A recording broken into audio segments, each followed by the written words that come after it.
Welcome to Chapter 1 in BUS9 Introduction to Business.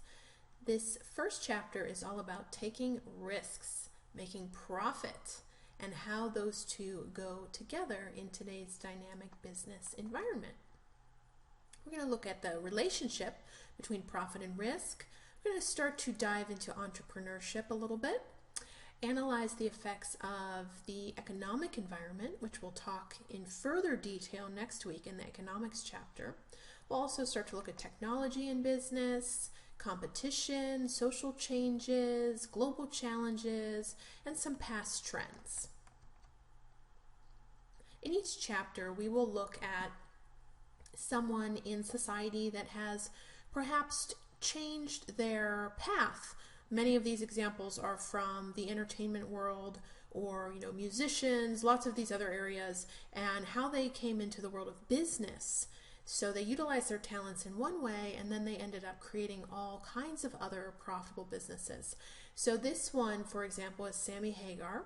So he had a long music career and eventually invested in restaurants. So he opened the Cabo Wabo Cantina back in 1990. And he actually sold it later on in 2008, and then again the remaining percentage back in 2010. But he's an example of someone who had a long career in the world of entertainment and then was able to pivot and create even more profitability for himself later in life in the world of business through running these restaurants. Here's another example. So just before Christmas, the year 2013, hackers stole more than 110 million credit card numbers from this retailer's computer system, requiring all customers to monitor activity on these accounts and or get new credit cards. The company's profits fell nearly 50% for that quarter. Any ideas what company this is? It is Target. So just a couple of years ago that happened with Target. When we're talking about business, we tend to talk right about goods and services. So when we talk about goods, these are tangible products. So something that is a physical product like a computer, food, clothing, cars, appliances. Whereas services, these are intangible, meaning they're not physical. You can't actually hold them in your hand. This is something like education, healthcare, insurance, recreation, travel, things like experiences in general. So you have to first find a market need in order to create a good or a service. And we'll talk more about that in the entrepreneurship chapter.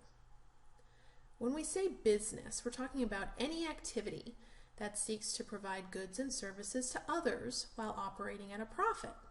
And when we talk about an entrepreneur, this is a person who risks time and money to start and manage a business.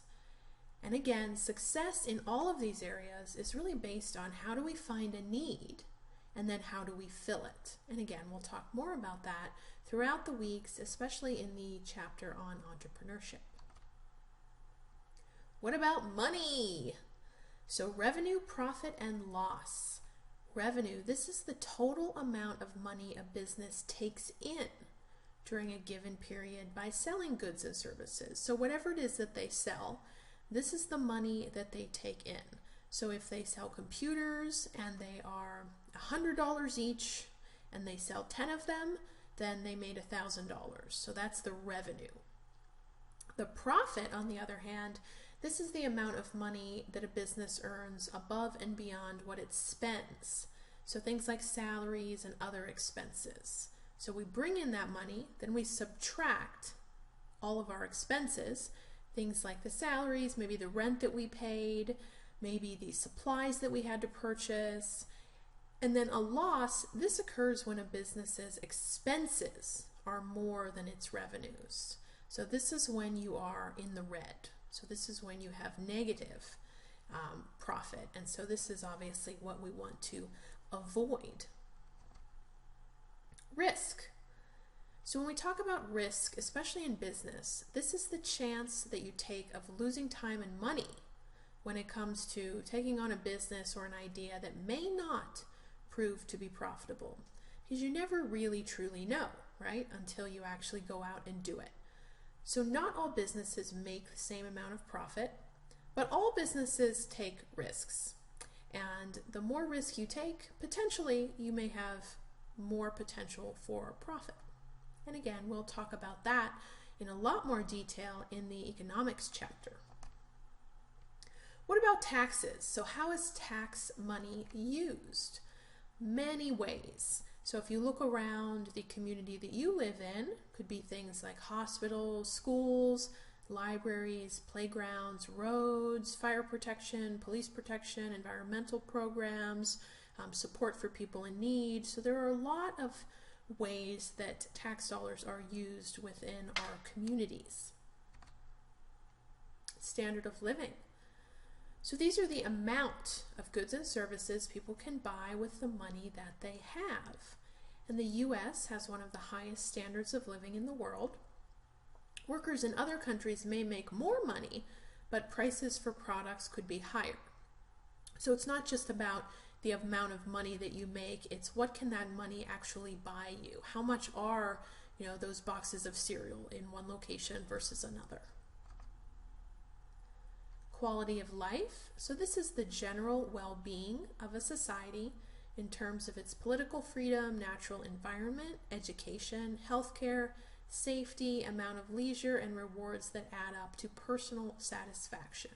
And personal satisfaction can certainly be different for all of us, but in general, we tend to have a sense of what we view as well-being. Stakeholders.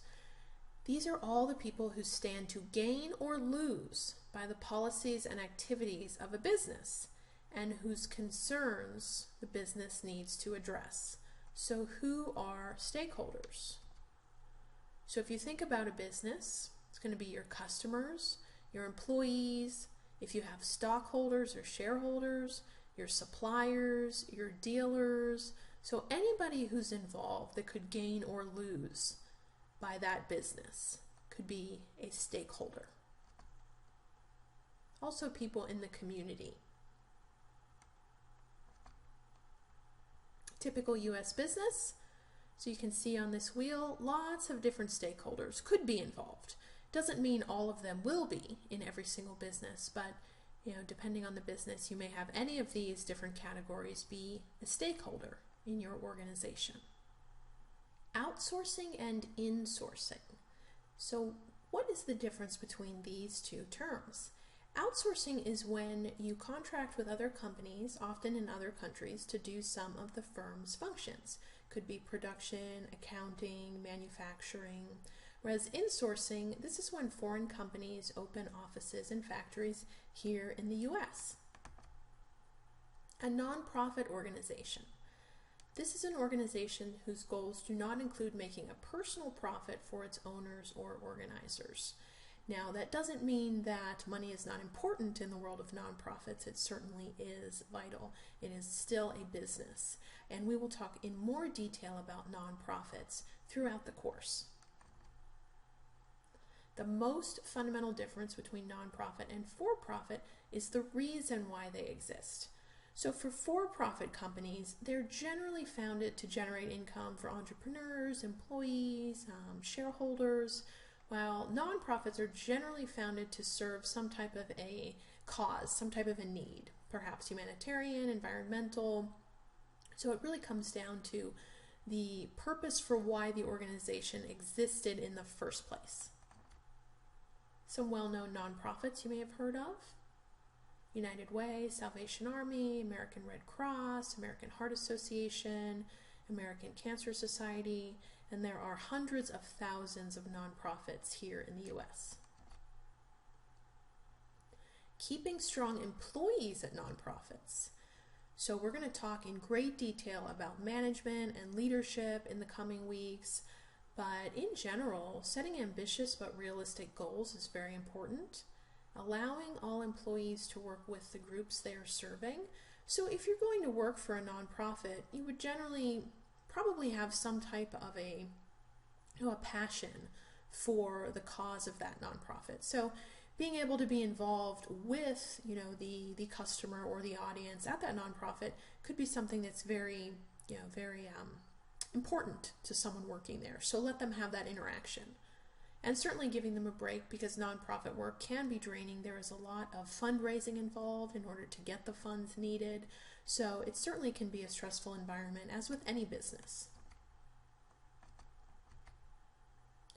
Entrepreneurship. And we have a whole chapter on entrepreneurship that we will talk about. But in general, let's talk about some of the ups and some of the downs. So certainly some of the positives: the freedom to succeed, making your own decisions, perhaps the high possibility of wealth, because again, when you take on more risk, you have that potential for more reward. And hiring your own staff, your own teams. Some of the challenges, obviously, with the freedom to succeed comes the freedom to fail. No paid vacations, no health insurance, no daycare. So all of those, fringe benefits that you may look for in a corporation. Obviously, if you have your own company, you don't have all of those unless you eventually, create them as part of your company. Food trucks, another interesting business model. So after witnessing the destruction left behind after Hurricane Sandy, this gentleman, Mike Diamond, started Rockaway Plate to serve free lunches. So this was a purpose-driven business. Now it's a profitable business that helps local teens also gain work experience. So you can see how a lot of these businesses stem from finding that need. What need are we going to fill? And then they can evolve over the years, over the decades. Who takes on entrepreneurship? So millions of people have started and succeeded. The number of Hispanic-owned businesses in the U.S. has also grown dramatically, and also women. The number of women owning businesses continues to grow here in the U.S. On that note, women in the workforce. So over the last few decades, we've seen a lot of changes in this area. Women in the workplace back in 1970 versus 2012, so growth in that area. Women are earning college degrees, lots of growth in that area. Women earning more than husbands, lots of growth. And then also women's contribution to household income, so changes over the decades. The 5 factors of production. Entrepreneurs use what they've learned to grow their business and increase wealth. And learning can take on a variety of forms. Certainly classroom, outside the classroom, life experience, things that were passed down through their families or through generations. So knowing, having that knowledge, and then how can we turn it into something? And that could be something like land, labor, capital, entrepreneurship, and knowledge overall. All of this can go into production. What is the business environment? So we have a lot of moving parts when we talk about the business environment. We have the economic and legal environment. Could be something like freedom of ownership, contract laws, elimination of corruption, tradable currency, taxes, regulations. We also have the technological side. Any type of information technology, databases, barcodes, the internet in general. We have the social environment, so any type of diversity, demographic changes, family changes. The competitive environment, so customer service, stakeholder recognition, employee service, concern for the environment. So the global business environment has a lot of moving parts, a lot of areas that are going to affect the business both positively and negatively. Government can promote business by minimizing spending and keeping taxes and regulations to a minimum, allowing private ownership of business, minimizing interference with the free exchange of goods and services, passing laws that enable business people to write enforceable contracts, establishing a currency that's tradable in world markets, and by minimizing corruption. So any type of dishonest or fraudulent conduct by those in power, typically involved in bribes. Corruption worldwide. So some of the least corrupt nations include Denmark, New Zealand, Finland, Sweden, and Norway. Some of the most corrupt include Somalia, North Korea, Afghanistan, Sudan, and South Sudan. And the source for this was Transparency International. Ethics. So what about ethics in business? What does that mean, and why is that important? And we do have a whole chapter on ethics, and we'll also talk about this in more detail and how it ties into things like finance overall and management. So what about calling in sick if you're not really sick? Or what about conducting personal business at work while you're getting paid to be on the clock? So what does that mean to you? What type of employees do you want to have when it comes to ethics? Are there problems with these examples? Are there not?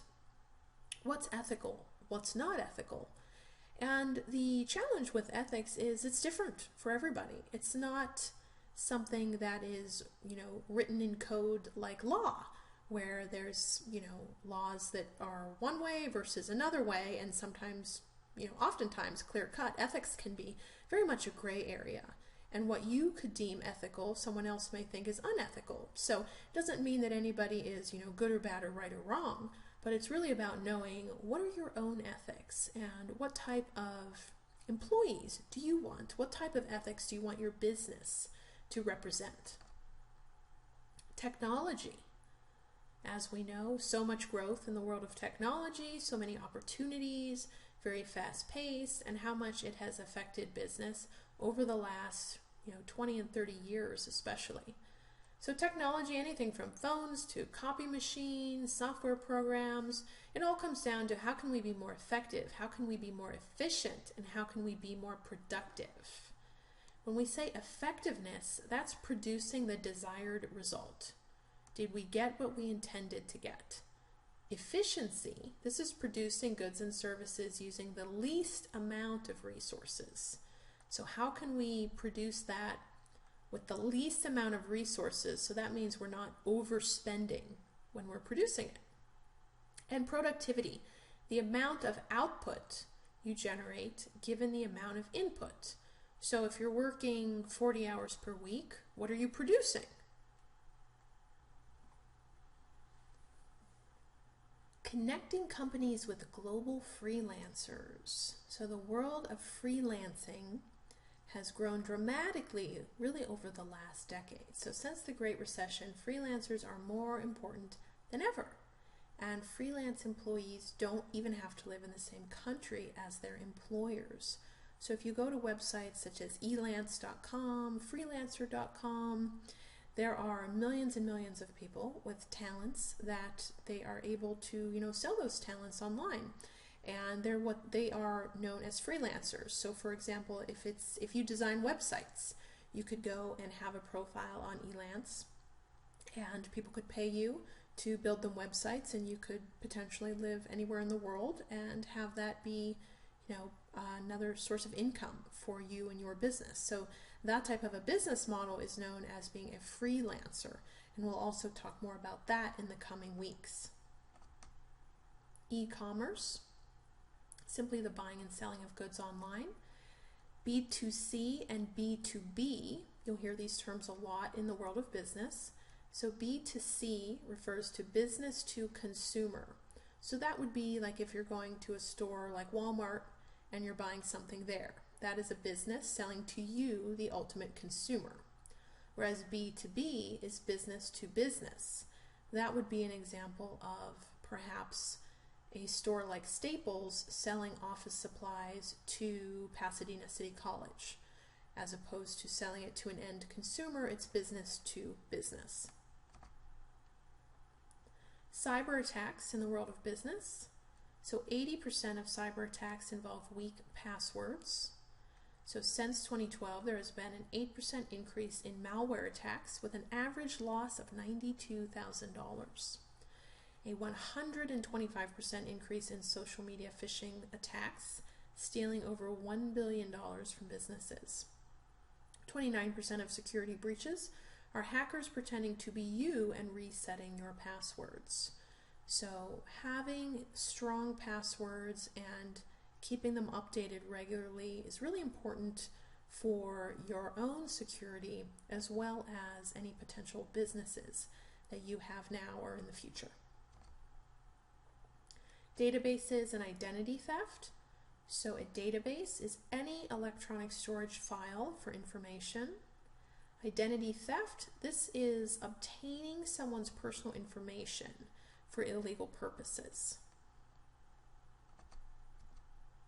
So how to protect yourself? So protecting any vital information such as a social security number, financial documents, making sure you protect passwords, use strong passwords. Also making sure you shred any paper documents that may have any type of information, especially your financial information. Certainly never clicking on suspicious emails, and monitoring your credit report. And there are a lot of ways to do that now for free. One of my favorites is creditkarma.com, and that is a free service where they will email you if there's any changes to your credit report, or if anybody opens an account or submits an inquiry to open an account in your name, so you're notified right away. What about empowerment? So when we say empowerment, we're talking about giving people the responsibility, authority, and freedom to respond quickly to customer requests. And as customers, we want quality products at a good price with excellent customer service.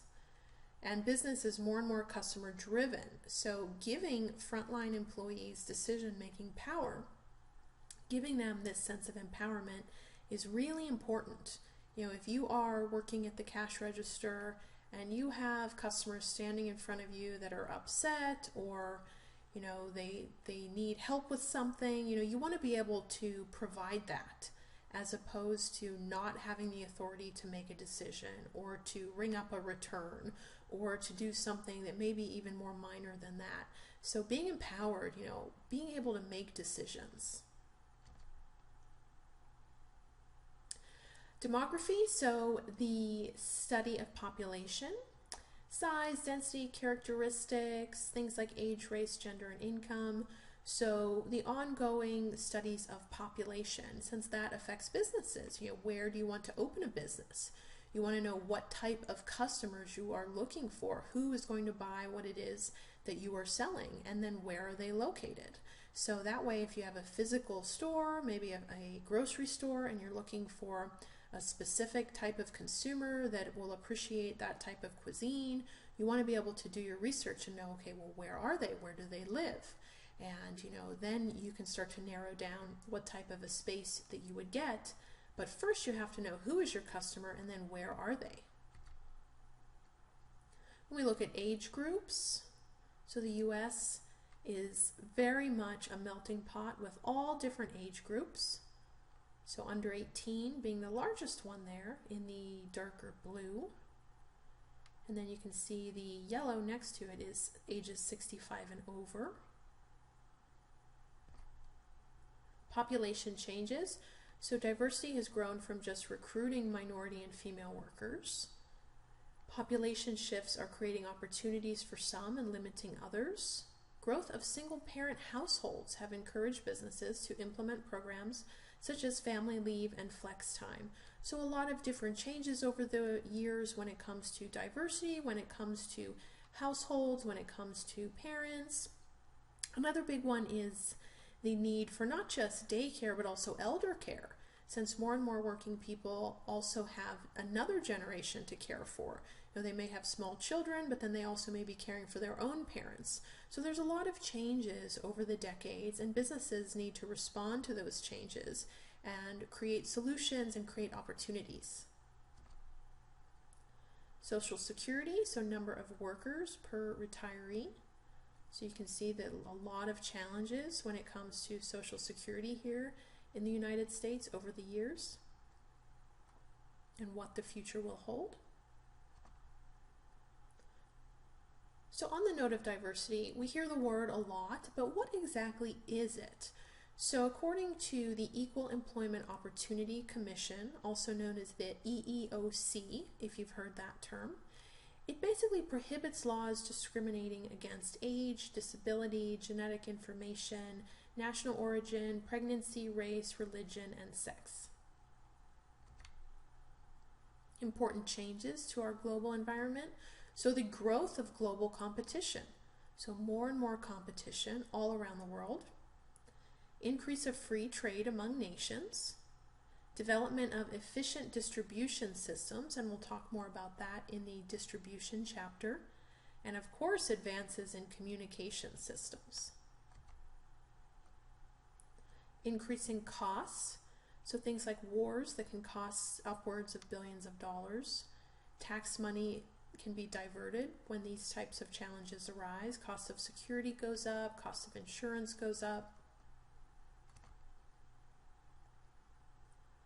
Gordon Ramsay, if you're familiar with him and his reality show and his recipe books and restaurants. So another unique person who has created a really big business off of his talents. And so airport restaurants have more regulations than traditional spots. And if you think about that, it's because of things like control over, the knives since you're in an airport. Staff has to have security clearances. You can't have outdoor type of grills. So there's just more red tape overall. So it costs more money to have restaurants in a location like an airport. And people, though, are likely to spend more when traveling. And there's a lot of reasons behind this.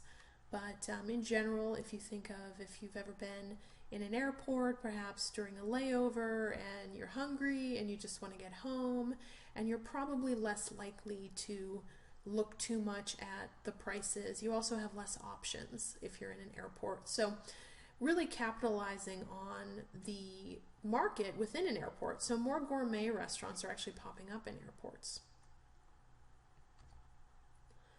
Global greening, so climate change, the movement of the temperature of the planet up or down over time.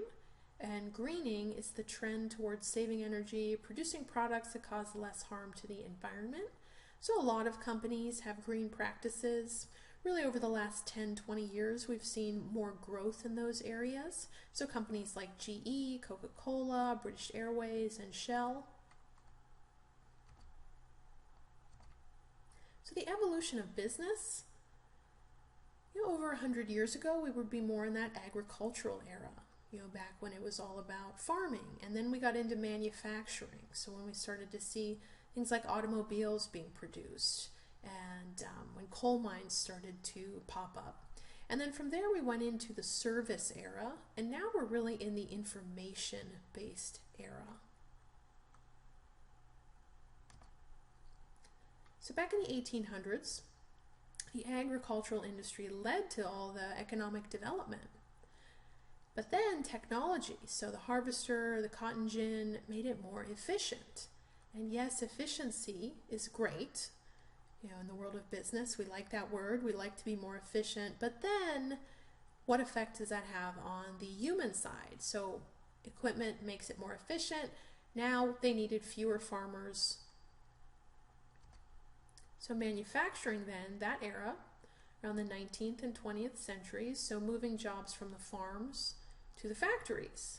Once again, technology improves. Fewer workers are then needed in those factories. So we continue to see this evolution. The service era, so really since about the mid-1980s, makes up over 70% of the U.S. economy. More high-paying jobs. And then the information technology era, so this affects everything. So it certainly affected the world of agriculture, industry in general, service. So we know information technology plays a role across all areas.